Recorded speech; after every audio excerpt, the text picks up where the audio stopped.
నమస్కారం. G24 న్యూస్కి స్వాగతం. హెడ్లైన్ చూద్దాం. ప్రభాకర్ రావు బెయిల్ రద్దు పిటిషన్పై విచారణ. పిటిషన్పై మరోసారి జస్టిస్ బివి నాగరత్న ధర్మాసనం విచారణ. మరోసారి కృష్ణమ్మ ఉగ్రరూపం, అన్ని డ్యాంల గేట్లు ఎత్తివేత. నేటి నుంచి ఇంద్రకీలాద్రిపై దసరా శరన్నవరాత్రి ఉత్సవాలు. తొలి రోజు శ్రీ బాలా త్రిపుర సుందరీ దేవిగా అమ్మవారి దర్శనం. ఫోన్ ట్యాపింగ్ కేసులో A1గా ఉన్న మాజీ ఐపీఎస్ ప్రభాకర్ రావు విచారణకు సహకరించడం లేదని, ఈ మేరకు ఆయన వేసిన మధ్యంతర బెయిల్ పిటిషన్ రద్దు చేయాలని రాష్ట్ర ప్రభుత్వం సుప్రీంకోర్టును ఆశ్రయించింది. అయితే ఆ పిటిషన్పై ఇవాళ మరోసారి జస్టిస్ బివి నాగరత్న ధర్మాసనం విచారణ చేపట్టింది. ఇరుపక్షాలు వాదనలు విన్న కోర్టు కేసు విచారణను 2 వారాలకు వాయిదా వేసింది. తదుపరి విచారణకు వచ్చే నెల 8న చేపడతామని న్యాయమూర్తి జస్టిస్ బివి నాగరత్న పేర్కొన్నారు. విచారణ సందర్భంగా కేసు దర్యాప్తుకు సంబంధించి ప్రస్తుత స్టేటస్ రిపోర్టును దాఖలు చేసినట్లు రాష్ట్ర ప్రభుత్వ తరపు న్యాయవాది సిద్ధార్థ లుద్ర, సొలిసిటర్ జనరల్ తుషార్ మెహతా ఇప్పటికే కోర్టుకు తెలిపారు. ఎలక్ట్రానిక్ గ్యాడ్జెట్స్, సాక్ష్యాధారాలు ట్యాపరింగ్ చేశారని ప్రభుత్వ తరపు న్యాయవాది సిద్ధార్థ లుద్ర కోర్టుకు వివరించారు. డేటా రికవరీ చేయడానికి కూడా ప్రభాకర్ రావు సహకరించడం లేదన్నారు. ప్రభాకర్ రావు ఇచ్చిన ఎలక్ట్రానిక్ పరికరాలన్నీ ఫార్మాట్ చేసి ఇచ్చారని సొలిసిటర్ జనరల్ తుషార్ మెహతా అన్నారు. ప్రభుత్వం ఇచ్చిన ల్యాప్టాప్ కూడా అదే స్థితిలో ఉందని, దానిలో ఎలాంటి సమాచారం లేదని గత విచారణలో కోర్టు దృష్టికి తీసుకొచ్చారు. ఈ క్రమంలోనే తన క్లయింట్ ప్రభాకర్ రావు కేసు విచారణకు ఎప్పుడు పిలిచినా హాజరవుతున్నారని ఆయన తరపు న్యాయవాది శేషాద్రి నాయుడు ధర్మాసనానికి తెలిపారు.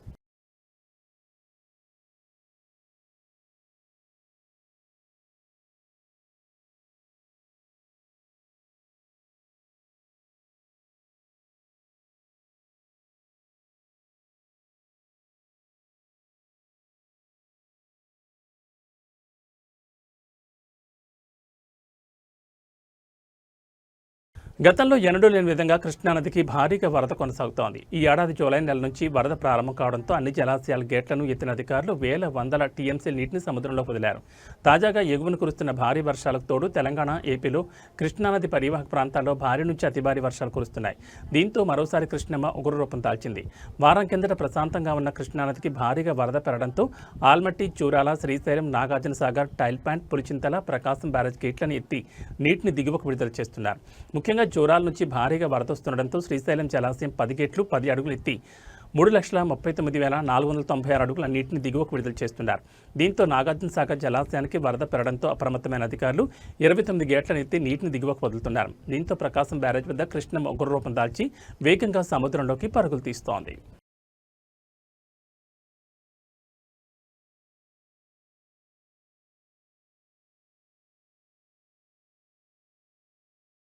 బెజవాడ ఇంద్రకీలాద్రి అమ్మవారి ఆలయంలో దేవీ శరన్నవరాత్రి వేడుకలు అంగరంగ వైభవంగా ప్రారంభమయ్యాయి. శ్రీ విశ్వావసు నామ సంవత్సరం ఆశ్వీజ శుద్ధ పాడ్యమి దేవీ నవరాత్రి ఉత్సవాల్లో తొలి రోజున అమ్మవారు శ్రీ బాలా త్రిపుర సుందరీదేవిగా భక్తులకు దర్శనమిస్తున్నారు.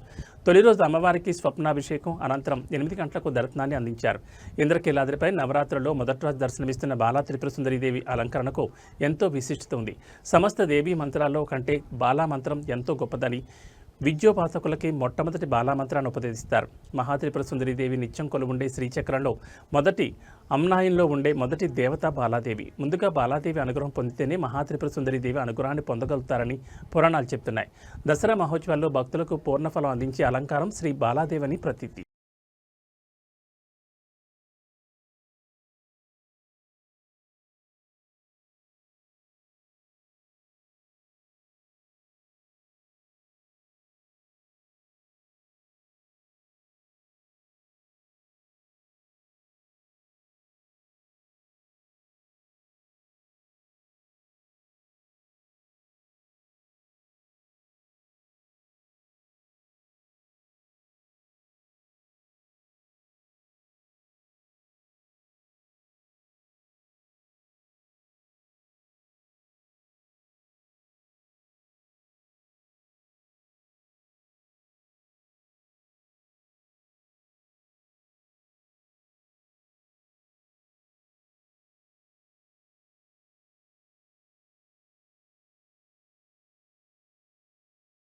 విశాఖపట్నం ఓల్డ్ గాజువాకలోని సీఎంఆర్ సెంటర్ పక్కన ఉన్న ఎస్ఎస్ఐ మసాజ్ సెంటర్లో వ్యభిచారం జరుగుతోందని టాస్క్ ఫోర్స్ పోలీసులు గుర్తించారు. గత 4 సంవత్సరాలుగా మసాజ్ సెంటర్ యజమానులైన సంగీత, ఆమె భర్త ఈ అక్రమ వ్యాపారాన్ని నిర్వహిస్తున్నట్లు విచారణలో తేలింది. పక్కా సమాచారం అందుకున్న పోలీసులు 3 రోజుల క్రితం ఆ మసాజ్ సెంటర్పై దాడి చేశారు. ఈ దాడిలో వ్యభిచార కార్యకలాపాల్లో పాల్గొన్న 3 మహిళలు, 4 యువకులతో పాటు యజమానులు సంగీత, ఆమె భర్తను అదుపులోకి తీసుకున్నారు. అనంతరం వారందరినీ పోలీస్ స్టేషన్కు తరలించారు. ఈ సంఘటన నేపథ్యంలో స్థానిక ప్రజలు ఇలాంటి మసాజ్ సెంటర్లు, బాడీ స్పా వంటి వాటిని పూర్తిగా మూసివేయాలని డిమాండ్ చేస్తున్నారు. ఇలాంటి అక్రమ కార్యకలాపాలు సమాజానికి హానికరమని వారు ఆందోళన వ్యక్తం చేశారు.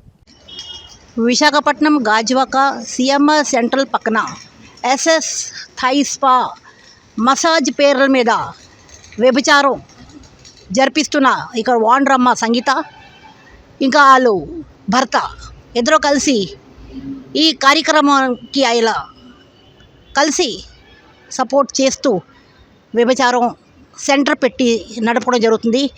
ఒక 2-3 రోజుల కిందట టాస్క్ ఫోర్స్ పోలీస్ వాళ్ళు వచ్చేసి వాండ్రమ్మ సంగీతాన్ని, వాళ్ళ భర్తని, ఇంకా వ్యభిచారం చేస్తున్న 3 ఆడవాళ్ళని, మగవాళ్ళని అందరిని పట్టుకొని సెంట్రల్ జైలుకి పంపడం జరిగింది.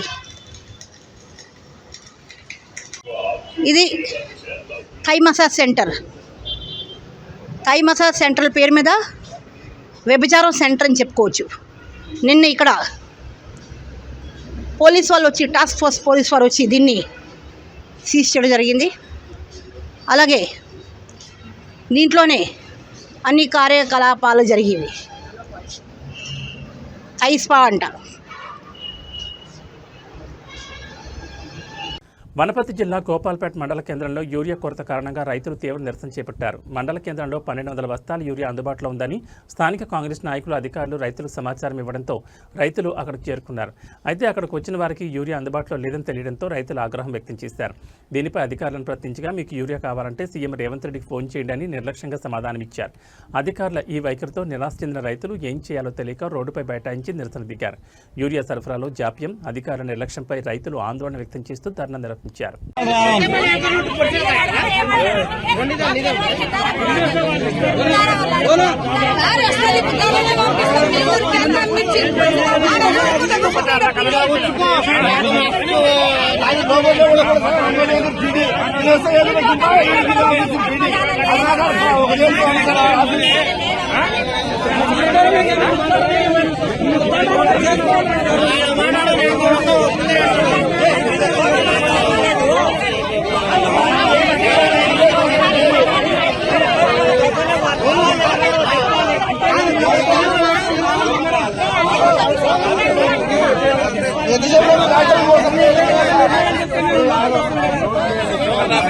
వారం రోజులు మన ఇచ్చే రోజే మాకు తెలియదు.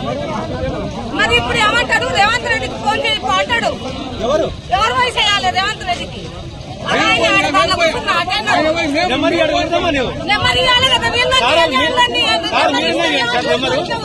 ఫోన్ చేస్తాం మేము.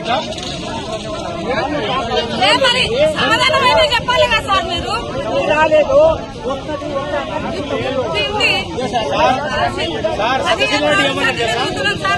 1200 బ్యాగులు వస్తాయి, అందరికి ఇస్తాం, రైతు ఎదురుగానే పోయినని చెప్పారు.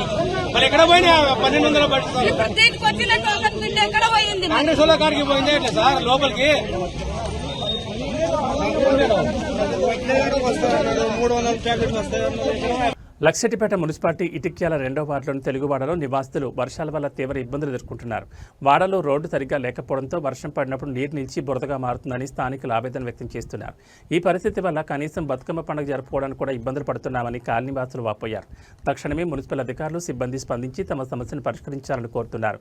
వర్షాల వల్ల ఏర్పడుతున్న బురద, నీటి సమస్యకు శాశ్వత పరిష్కారం చూపాలని వారు విజ్ఞప్తి చేశారు.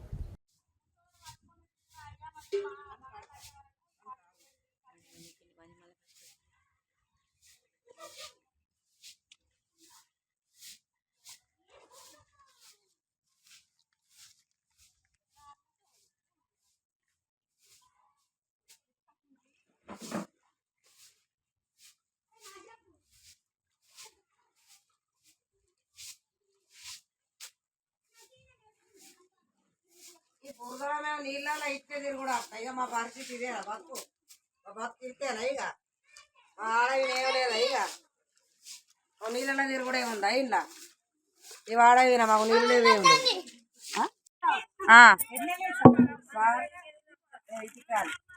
వాటర్ బాగా వచ్చింది నేను ఎట్లా బతుకమ్మాడు మీరు ఇటు రారు మా వాడకు రెండో వాడ మేము ఎట్లా వాడుకుంటాం ఏం సంగతి నీళ్లు లేవు మా వాడ మమ్మల్ని ఎవరు కేర్ చేయరు మమ్మల్ని రానిస్తలేరు సార్ ఆ నీళ్లు ఉన్నాయి ఇట్లా మడుగులు ఉన్నాయి వాడుకోండి ఇట్లా నీళ్ళు చెప్పండి ఏం చేసుడు నీళ్ళు ఉన్నాం ఎట్లా వాడుకోండి ఎవరు పట్టించుకుంటలేరు ఎవరు పట్టించుకుంటలేకపోతుంది మా పరిస్థితి ఏంటిది ఇదంతా నీళ్ళం అడిగే వాడుకోవద్దా ఇంకో చిన్నగా పిల్లగాడ నడవత్తలేదు నడవత్తలేకపోయా మేము ఎట్లా ఆడుకోవాలి చెప్పను నడవటానికి ప్లేస్ లేదు మాకు ప్లేస్ లేదు ఎటు పోడు మేము ఏడాడు ఏటచ్చుడు సార్ బతుకమ్మ అని కాదు మాకు నీళ్ళే లేవు తాగుదామంటే నీళ్ళు లేవు దొంగ లేదు ఓట నప్పుండ్రు ఓటు ఎత్తున్నాం మరి మా పరిస్థితి ఏంది ఎట్లా ఆడుకుందాం ఇప్పుడు నీళ్ళు చూడండి మా పరిస్థితి నీళ్ళు ఉన్నాం రెండో వాడలో ఎవరున్నారు ఇక్కడ మాకు చెప్పండి మాకు నీళ్లు వాటర్ లేవు మాకు ఈ నీళ్ళలో మేము ఆడుకుందా చెప్పండి సార్ ఇంక అన్ని నీళ్ళే సార్ చూడుర్రి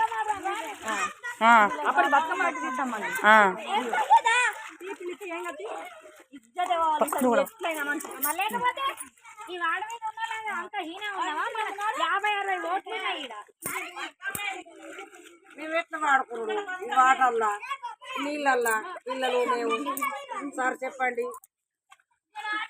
మా పరిస్థితి ఏంటి నీళ్ళల్లో ఎట్టు పోతాం మేము ఏం చేసి మా పరిస్థితి ఎవరు కూడా పట్టించుకోరు మరి రెండో వాళ్ళు ఎవరు రారు అడిగినా ఎవరు పట్టించుకోరు మమ్మల్ని మేము జంగాల్లో ఉన్నావా ఈ అడవులు ఉన్నావా ఈ ఊళ్ళు ఉన్నావా చెప్పండి సార్ మెదక్ జిల్లా వెల్దుర్తి మండలం ఎలుకపల్లి గ్రామంలో బతుకమ్మ సంబరాలు అంగరంగ వైభవంగా మొదలయ్యాయి. నిన్న పెద్దల అమావాస్య ఇంగిలిపూల బతుకమ్మ సందర్భంగా మహిళలు ఈ వేడుకలను ఘనంగా నిర్వహించారు. రంగురంగుల పూలతో బతుకమ్మలను అందంగా పేర్చి గ్రామంలో ఏర్పాటు చేసిన వేదిక వద్ద బతుకమ్మ పాటలు పాడుతూ సాంప్రదాయ దుస్తుల్లో మహిళలు ఆటలాడారు. ఈ వేడుకల్లో పెద్ద సంఖ్యలో గ్రామ మహిళలు ప్రజలు పాల్గొన్నారు.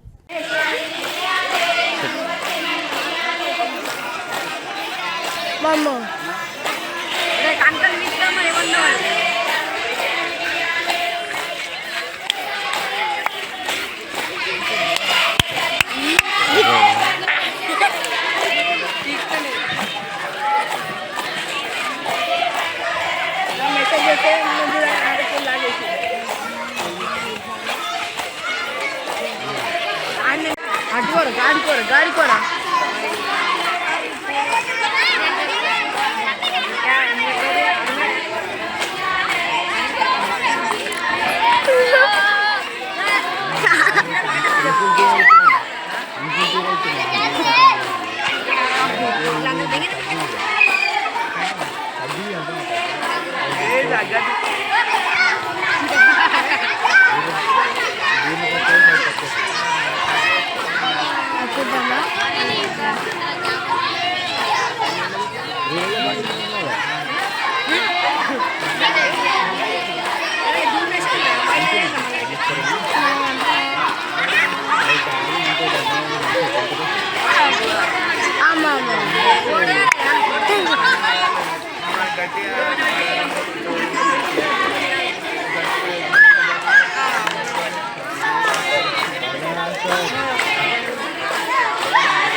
ఏదో ఇటు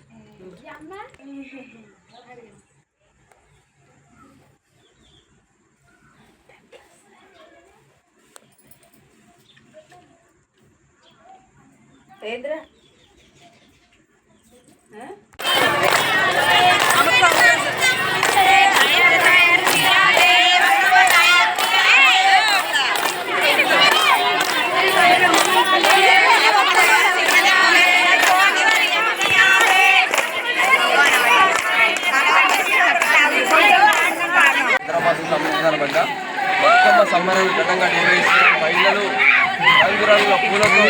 సంబరాలు ఘనంగా నిర్వహిస్తున్నారు.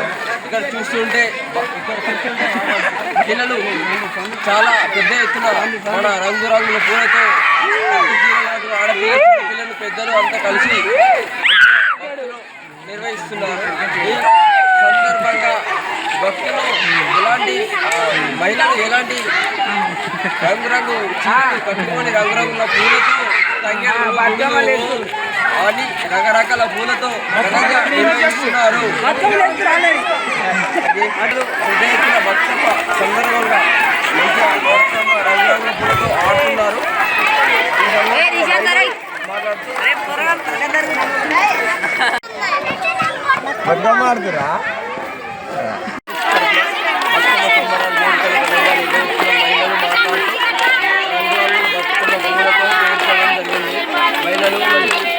పెద్ద ఎత్తున ఉన్నారు. బతుకమ్మలు చూస్తుంటే బతుకమ్మలు మంచిగా రంగురంగుల పూలతో చూస్తున్నారు. మహిళలు బతుకమ్మ ఆట ఆడుతుంటే బాగా అనిపిస్తుంది.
నిజామాబాద్ జిల్లా ఆర్మూర్ మండలం అంకాపూర్ గ్రామంలో ప్రజా పంపిణీకి ఉద్దేశించిన రేషన్ బియ్యాన్ని అక్రమంగా తరలిస్తున్న ఒక లారీని పోలీసులు పట్టుకున్నారు.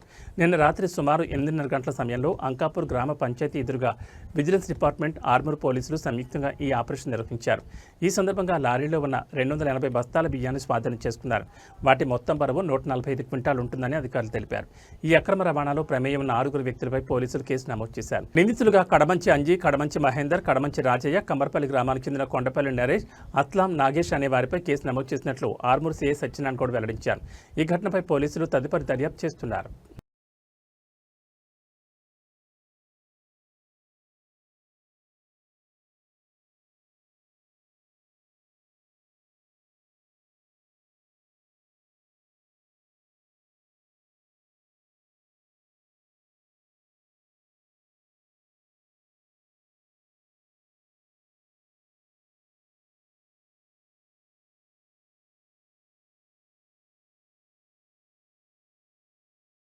ఏబీ బులెటిన్ విశేషాలు. నమస్కారం.